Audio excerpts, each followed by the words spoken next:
Sveiki visi užsukę į mano kanalą, vėl pradedu naują vlogą ir šiandien yra Liepos 4 diena, tai reiškia diena po mano gimtadienio, bet dovanos dar nesibaigė. Šiandien gavau į Omnivo paštomatą štai tokią dėžutę ir tai mano draugės, kuri gyvena Vilniuje. Kas nežinot, aš gyvenu Alytuje, o ji gyvena Vilniuje. Mes buvom klasiokės nuo 4 klasės, jinai baigus mokslus išvyko dirbti į Vilnių ir ten liko gyventi, o aš likau Alytuje. Taigi, pažiūrim, ką jinai čia man saldumynų pirko, pridovanojo. Raštelio neskaitysiu jums. Asmeniškas, aš matau. Kiviukai, tau įkirpsiu ūsą. Kiviukas lenta. Taigi galiu ūsą įkirpti netyčia. Su tavo švente parašė nieko asmeniško, gerai, galiu perskaityti. Kiviukai. Kiviukas šokinėja ir galvoja, kad čia yra skanėstukai, nes jie čiaža. O jo visi skanėstai yra pakeliuose, kurie čiaža. Kaip jinai čia užklijau? Kiviukai.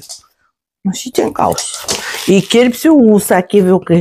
Tai va, kas nežinot manęs, tai gyvenu su vyru ir auginam šunį Kivį, kuriam dabar yra 8 metukai. Tai va, o mano gimtadienis buvo ir gavau saldainių. Štai. Sneakersas. Vilnius, tai aišku, nes iš Vilniaus. Šiti M&M's. Iš kur jinai žino, kad aš žiauriai mėgstu tuos meduolinius grybukus. O, wow, kaip faina. Dar aišku, kosmetikos gavau. Žiūrim, kas čia. Nourishing. Čia pėdų kremas, aš kaip tik baigiu, kaip gerai. Čia yra tušas blakstienų, reiks išbandyti, dar aš nebaigiu. Čia yra pirštinės, bet nelabai supratau, kokios čia pirštinės, ką vasarą man pirštinių reikia. Ar aš dviratį vairuoju? Ne. Plonos pirštinaitės, čia nereikia plėšti. Jos yra su nusaus. Avon, pirštinaitės, plonytės. Tai tiesa, gal nepaminėjau, mano draugė užsiema Avonų platinimu, ar ten jos kažkas iš giminių, tai jinai visą laiką turi. O tai kam jos naudojamas, aš jos paklausiu. Pirštinaitės Avon. Čia gal, kai kažką darai su makiažu, jos reikalingos kažkam, nežinau, įdomus dalykas, paklausiu. Nes aš tokia žalia, gal jūs žinote, jeigu žinote, parašykit komentaruose. Štai tokį dalyką turėjau ir padovanau kai kam. Tai dabar va draugė, man kaip yra, dabar turėsiu, labai gerai. Ir taip pat dar saldainiukų ir šieno, bet aš netriušęs. Tai parašysiu jai, kad šieno man nereikėjo dėti. Na, ne, juokauju. Štai visokie skanėstai ir viskas. Ir tiek viskas, dabar bus kitas reportažas. Taigi šiandien buvo keistas dalykas. Atvažiavo pas mus kurjerė, kuri nekvietė į lauką eiti, o atėjo iki durų ir atnešė štai kivišą, puokštę rožių ir Rafaelo saldainių dėžutę. Ir čia kas liko. Ir sakė, kad anoniminis siuntinukas, bet pasakė, kad parašyta buvo laukiu vlogo. Tai įtariam, kad kažkas iš Alytaus gerbėjų, kurie žiūri vlogus, nes labai susėtė adresą, kurio aš niekada niekam viešai nesakiau adreso savo, tai kažkaip sužiūrėti turi labai įdėmiai žiūrėti visus vlogus, kad suprasti, kur mes gyvename. Todėl labai noriu padėkoti tiems, kurie sužinojo mano adresą ir atsiuntė gėlių ir saldainių. Aš labai dėkinga, nes tai buvo labai galbūt pati didžiausia staigmena, kada per mano gimtadienį Eva. Ačiū. Tai va, ar nieko nepraleidau? Tai va tiek. Buvo smagu, bet ir keista ir baisoka gyventi, kai visi žino, kur tu gyveni. Tai va taip. Gimtadienis jau šiandien yra ne mano, o Amerikos nepriklausomybės diena. Taigi, tai vis tiek švęsim dar, nes gavom dėžę saldumynų iš mano draugės. Labas rytas, einu dabar pas draugę, kuri gyvena kurorto mikrorajone. Argi čia ne kurortas, matot? Tai va, tai dabar jinai tingi išeiti, tai sako, ateik pas ją. Tai aš einu pėsčiomis, nes atvažiavau iki centro, o čia jau kurorto mikrorajonas yra truputį toliau paeiti. Na, bet pasivaikščiot sveika. Tiesa, užsibrėžiau misiją tokią, iki rugsėjo 1 numesti 10 kilogramų. Ir vat vakar, kai buvo 87, tai šiandien 6 gramais mažiau. O reikia per dieną bent 200 gramų numesti, kad tik rugsėjo būtų 10 minus. Taip ir atrodo tas kurorto mikrorajonas, kai kiemuose auga pušys, matosi turbūt truputį, o šiaip gatvelės tokios išasfaltuotas, tai kaip ir normalus mikrorajonas, nuo savo namų kvartalas. Toli draugės namų yra padarytas Nemuno pliažas prie Nemuno ir čia galima net ir pasideginti, pakurortauti. Kaip matau, šašlykinių jokių nėra, tai pasikepti mėsos nėra galimybės, bet draugiai labai arti pliažas. Alytuje yra dar vienas parkas, labai gražus, nors mažas, bet vat yra fontaniukai, kurie yra 2 vietose, bet jie purškia sinchroniškai ir yra daug supinių, ne vienaviečių, tai vat tėvai gali supti su vaikais arba tiesiog pasidėti kaip ant suoliuko. Mes atėjom čia su kiviku, bet dar eisim į kitą. Tiesa, nepasakiau, šitas parkas vadinasi Drugelių parkas. Kažkada jį vadino Jazminų parką, bet tik todėl, kad tai Jazminų gatvėje yra. O dabar dar už parko yra šuniukų aptvaras. Tai gal nueisime ten pažiūrėti, bet mes ką blogai padarėm, tai kad nepaėmėm kivį skaniukų, kad kas tai darytų komandas, nes jisai daro, kai duodu skaniukų ir aš esu rodžius, kaip kituose aptvaruose jisai daro. Bet jūs, jeigu nežiūrėjote su vlogu, tai nematėt. Bet jei žiūrėjot, tai atsimenat. Tai va, tai labai faini fontanai, aš norėčiau palysti po jais. O va tiesa, ten yra tas, matot, toksai kažkoks kubilas, nežinau kas tai. Ir tokia tvorelė išeiti pažiūrėti į tvenkinį varlių turbūt. Tai iš pradžių buvo be tvorelės, bet žmonės pradėjo rašyti, kad labai pavojinga, nors kas ten pavojinga, yra prie Dailidės ežerėlio, be turėklų, toksai priėjimas prie vandens ir nieko ten baisaus. O čia ką norėjau dar pasakyti, pamiršau. Nu, žodžiu, jisai vadinasi Drugelių parku dėl to, kad dabar aš nepasakysiu, kažkoks yra krūmas, bet ne Jazminas, nes Jazminų parkas pasibaigė pavadinimas, pasidarė Drugelių. Yra toksai krūmas, kuris vasaros pradžioje, man atrodo, pražysta ir tada labai daug drugelių ant jų nutupia. Tai va, jų čia yra tų krūmų, tik nežinau kurie, nes jau dabar nebežydė ir būtų daug drugelių, jeigu žydėtų. Prie šito Drugelių parko yra ir aptvaras šunims, kaip ir sakiau.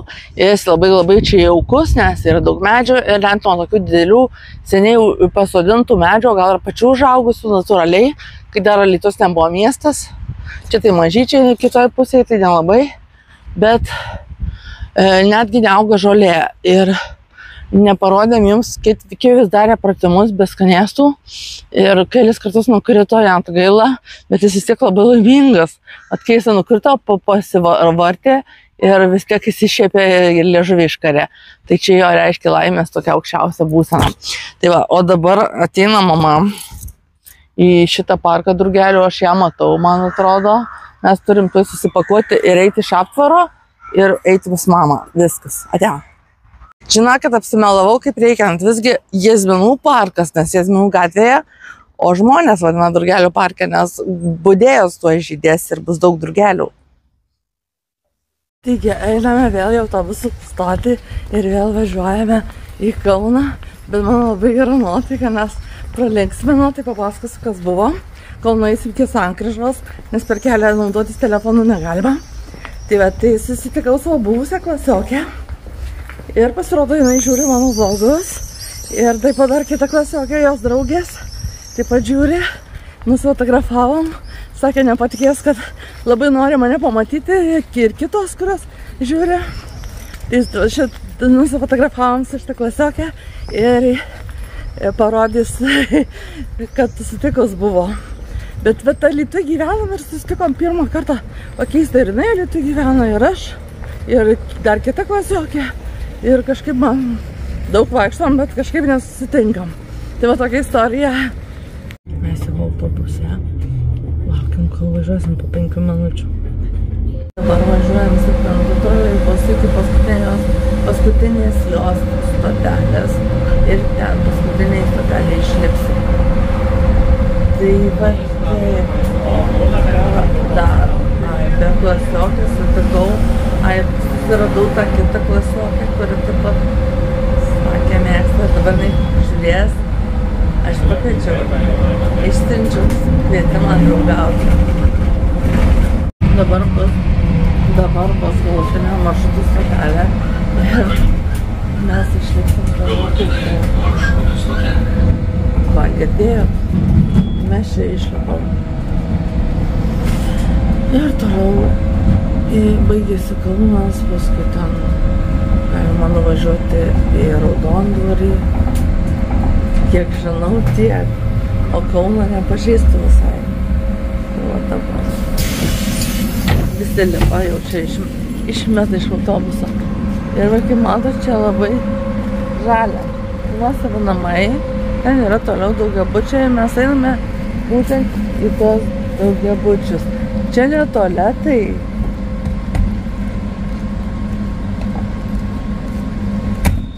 Tualetą, bet pasirodo tenai kažkaip užrakinta.